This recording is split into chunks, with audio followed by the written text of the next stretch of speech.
Breaking news చూస్తున్నాం. విశాఖపట్నంలోని GVMC కార్యాలయం దగ్గర తీవ్ర ఉద్రిక్తత పరిస్థితులు చోటు చేసుకున్నాయి.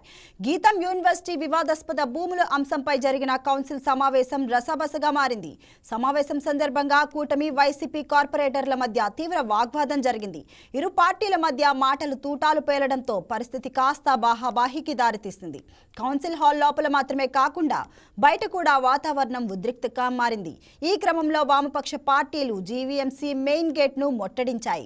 గేట్లు తొలగించేందుకు వారు చేసిన ప్రయత్నాన్ని పోలీసులు అడ్డుకోవడంతో అక్కడ తోపులాట నెలకొంది. వైసీపీ సభ్యుల ఆందోళనతో జీవీఎంసీ ప్రాంగణమంతా ఉద్రిక్తతగా మారింది.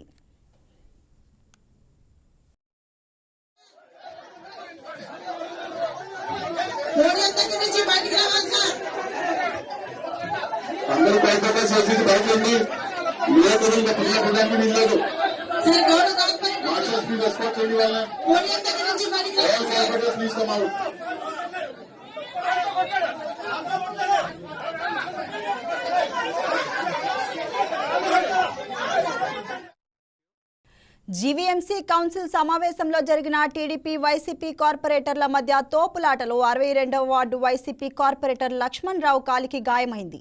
అతడికి వెంటనే చికిత్స అందించారు. ఈ పరిణామాలతో కూటమి తరపున ఎమ్మెల్యేలు వెలగపూడి రామకృష్ణ, పల్లా శ్రీనివాస్, వంశీకృష్ణ కౌన్సిల్ సమావేశానికి హాజరయ్యారు. అయితే సభ్యుల నిరసనలు తీవ్ర రూపం దాల్చడంతో మేయర్ సభను వీడి తన ఛాంబర్కు వెళ్లిపోయారు. గీతం యూనివర్సిటీ భూముల వ్యవహారం కారణంగా జీవీఎంసీ కౌన్సిల్ సమావేశం పూర్తిగా గందరగోళంగా మారగా పరిస్థితిని అదుపులోకి తీసుకురావడానికి భారీగా పోలీసులు మోహరించారు.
Please subscribe to YK TV Network. Please subscribe to YK TV. Please watch YK News.